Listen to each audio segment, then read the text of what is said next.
There it is. Hello.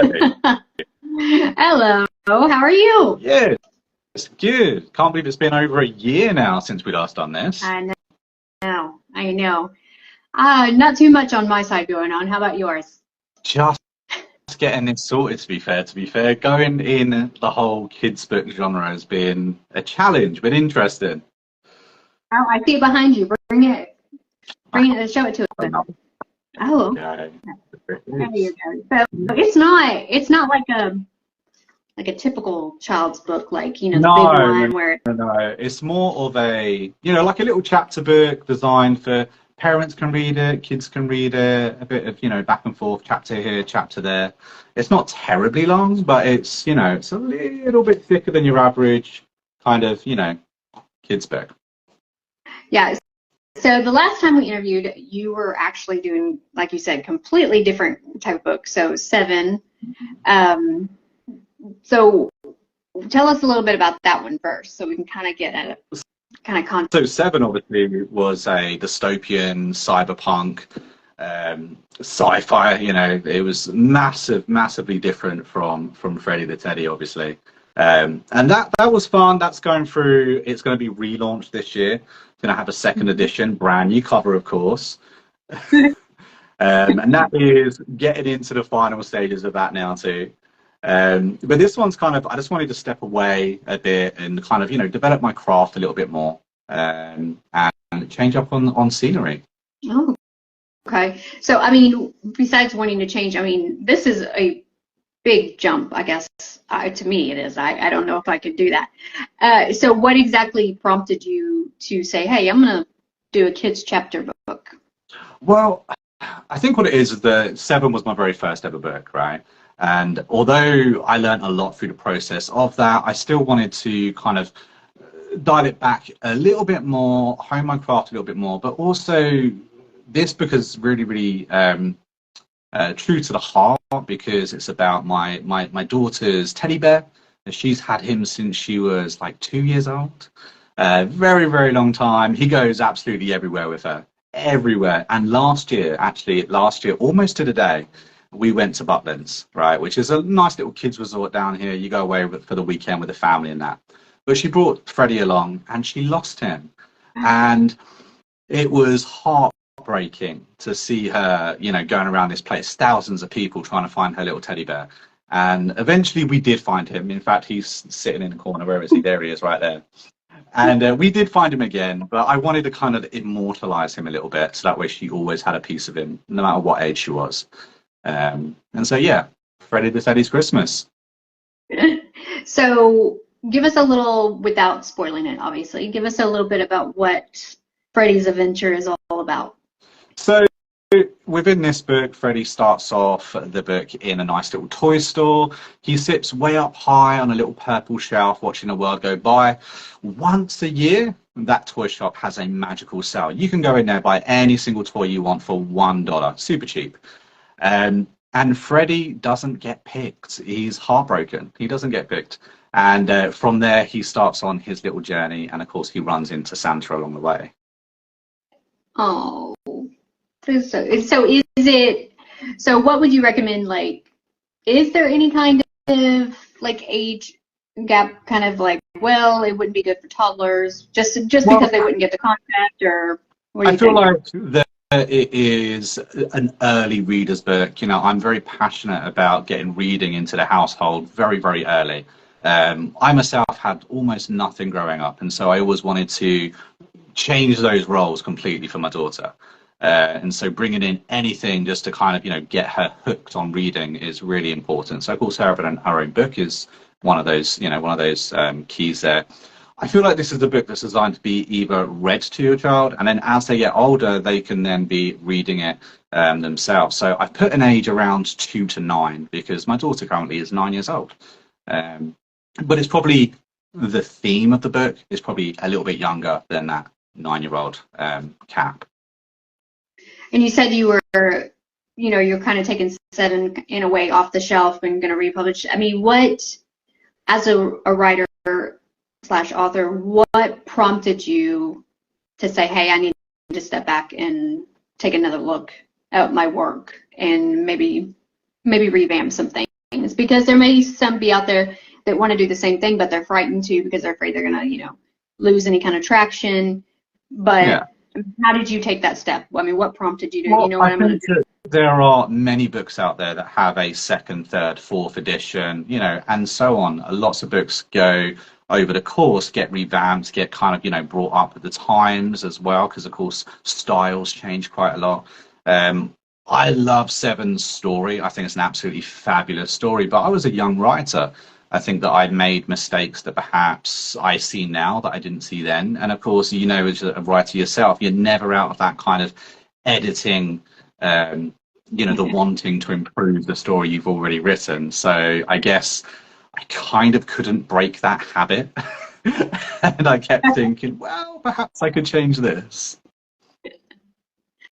All right. And so do you feel this is going to be, in the children's book aspect, going to be maybe a new journey for you, or are you going to continue crossing genres, or are you sticking with your focus besides relaunching Seven? I mean, what do you feel is going to be your plan? I absolutely want to try every genre out there. I'm one of those writers that I just want to be writing. I have so many stories that I want to tell. And this kid's book, this series, like it's going to be a series. I'm going to be writing another 3 books actually over the next couple of months for Freddy.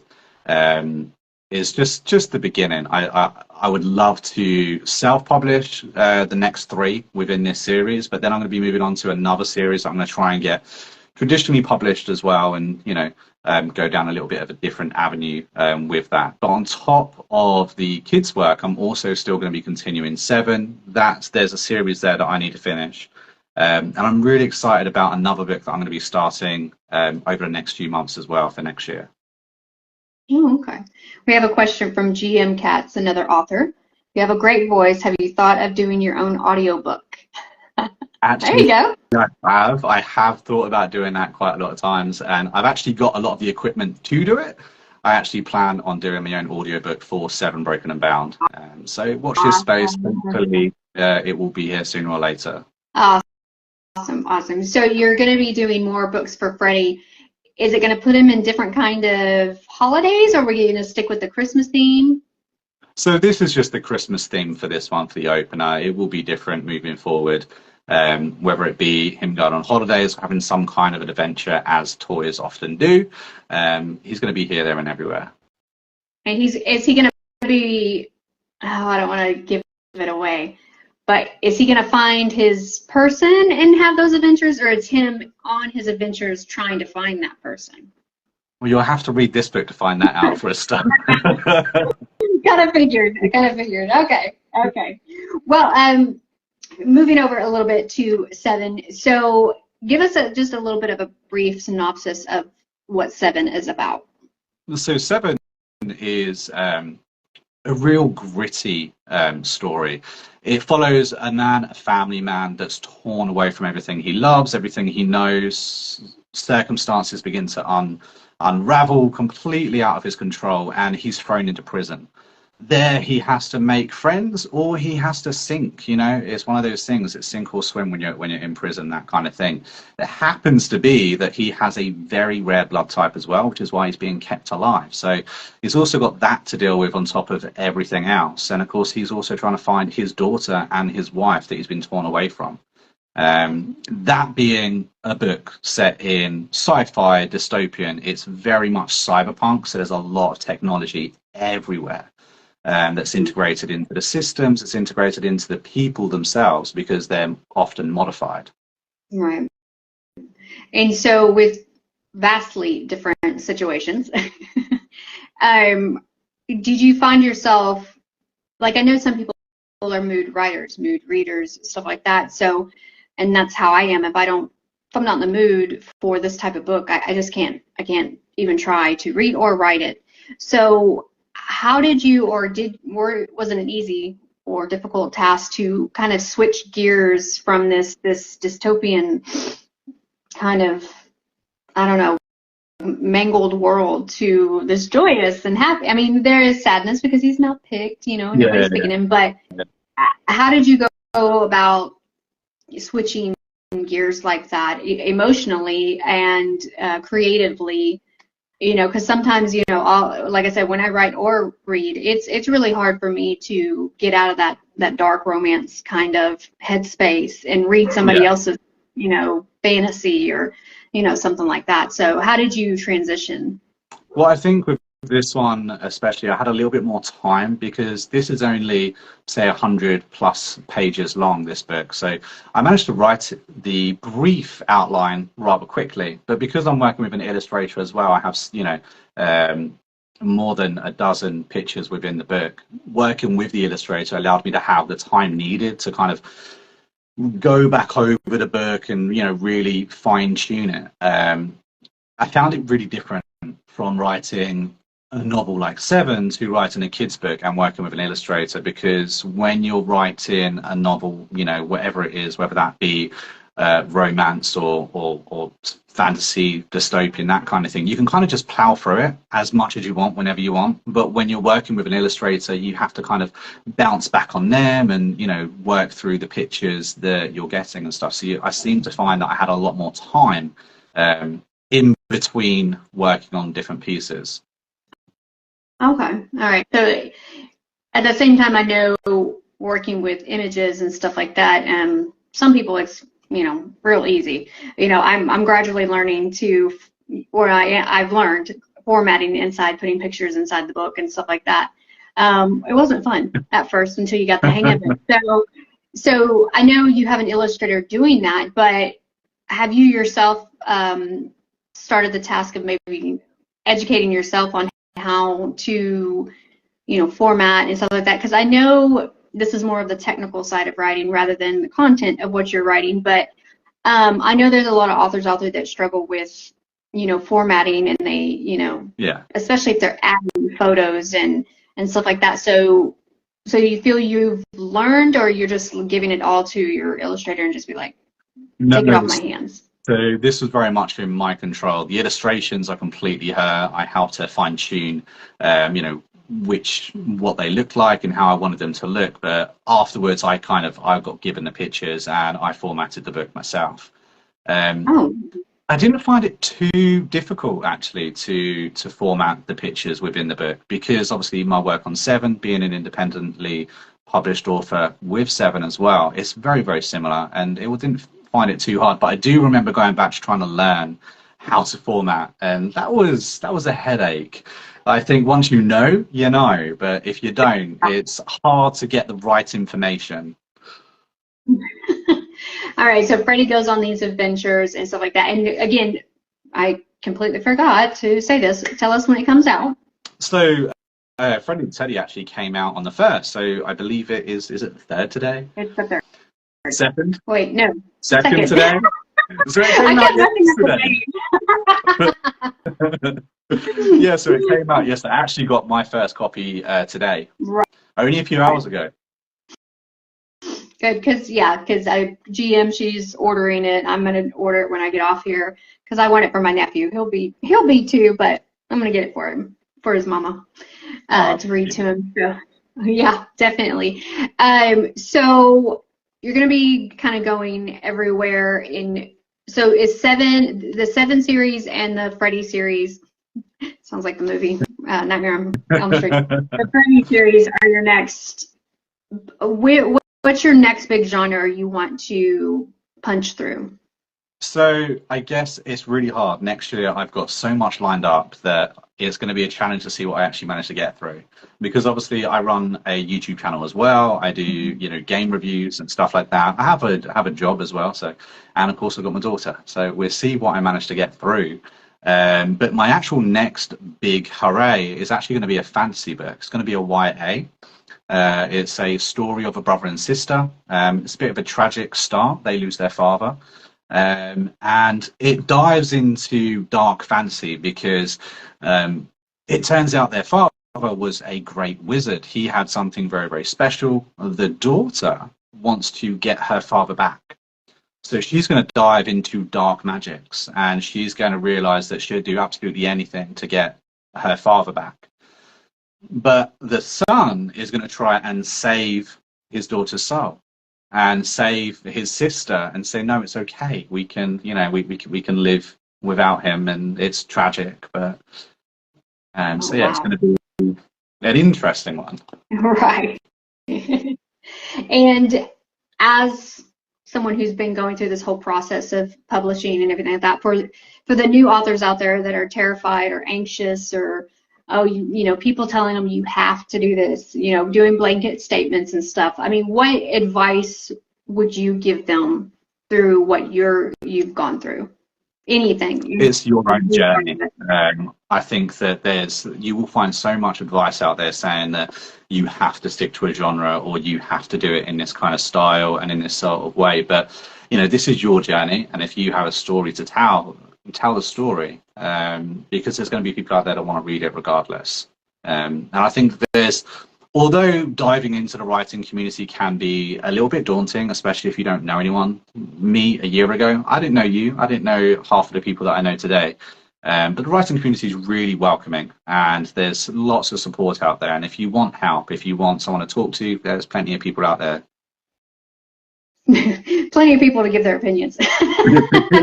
And their assistants. So, no, there's a lot of people out there. I know geez Louise, some of the authors I've run across, I'm like, oh, thank you so much for helping me. You know, when I went to Wonderlust, GM hopped on board and helped me. She pimped my books out like they were $2. It was good. It was good. So yeah, definitely, I agree. Get with other authors that have seemed to at least make a dent in the world, at least. But so right now, what book is on your bedside table / phone? So I'm actually reading the new Hunger Games book. I say it's new. It was released a few years ago. Is it the fourth book? Because there's a brand new movie coming out, a fifth movie. Yeah. This Okay. month, I believe. So it's a prequel to the previous trilogy. So I'm currently trying to get through that as quickly as possible, because I read every single book before watching the movies. The books were absolutely amazing. For anyone who hasn't seen them or read them even, highly recommend it. So I'm trying to get through this, and it's an interesting one because it takes, if anyone hasn't seen the Hunger Games, it takes the main bad guy, and he's kind of the protagonist in this fourth book. Oh, okay. Now, I don't know. We're some of us are into anti-heroes, so you never know. That's true. Very true. So give us Freddy, three words from beginning to end that can describe that book, and then the same with 7. Only 3. Okay, magical, joyful, and homely. Homely. Okay. What about 7? 7. Now that's a different one. That is brutal. There is betrayal, and there's hope. Oh, okay. Okay. And now on 7, is it a cliffhanger ending? Absolutely. Yeah. I mean, you do definitely get to see an end. There is a you can most certainly be satisfied in reading the end of this book. But you do want to know more, and it sets it up to be more, and there absolutely will be more. So I plan to finish the series independently as well. Well, and I asked that question knowing the answer, but I still had to have you say it because, yeah, it definitely ended. Okay, I think that's why I haven't been hounding you, because I'm like, okay, it left it in a I can be okay with where it left it, but let's come on. Yeah. I need a little more information. It's been really interesting though, because I've got a general idea. I know how the next book's going to go and how the next couple of books are going to go, but it's been interesting talking to readers and their ideas of what's going to be next and the direction of it. I found that probably the most interesting as a writer. Oh, I wouldn't even know where to begin. I wouldn't even know how to write that type of material. So anybody who can write stuff like that, I'm like, you guys kill it, because I don't think you say that, but I've got absolutely no idea how to write your genre myself. I do plan on dipping my toes into that genre one day, but I've got no idea.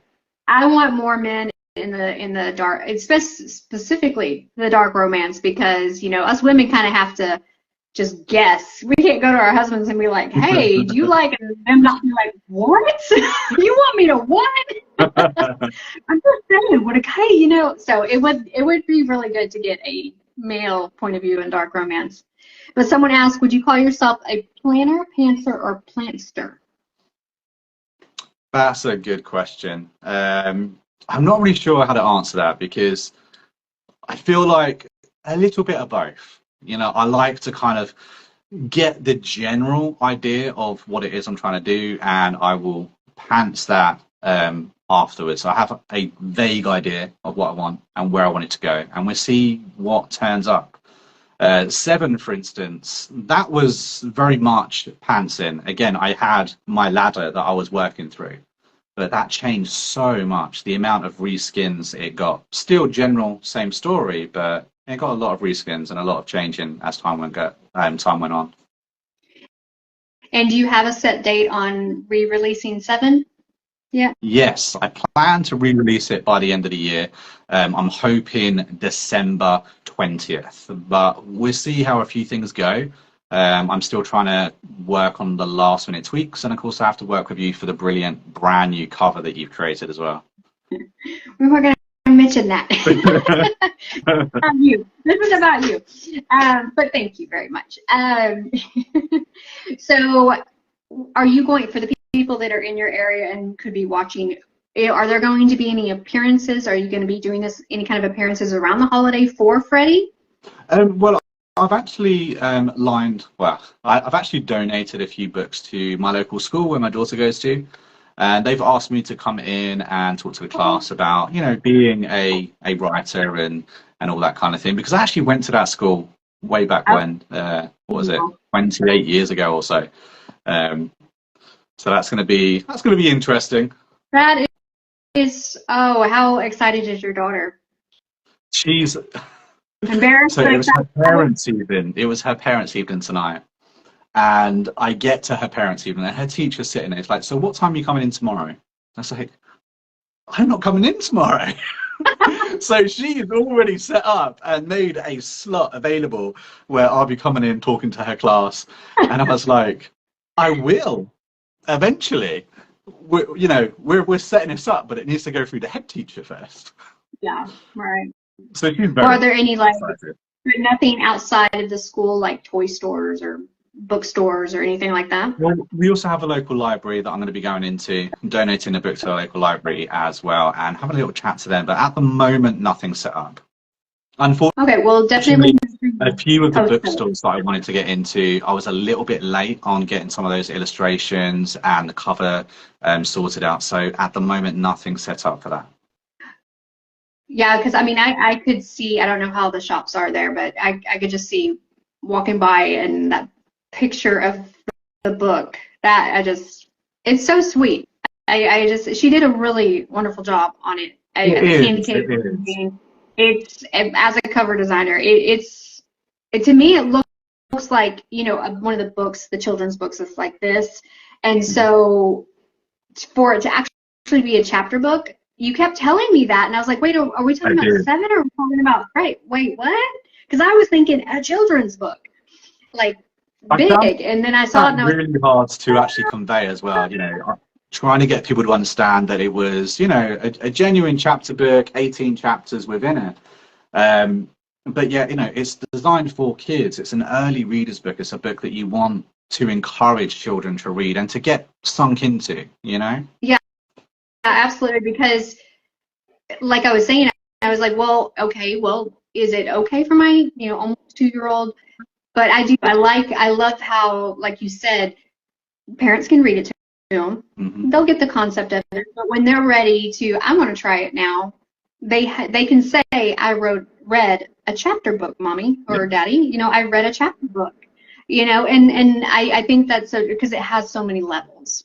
Absolutely. And then I could see it becoming, sort of like everybody, or over here, a lot of the tradition is reading the night before Christmas, every night at our house.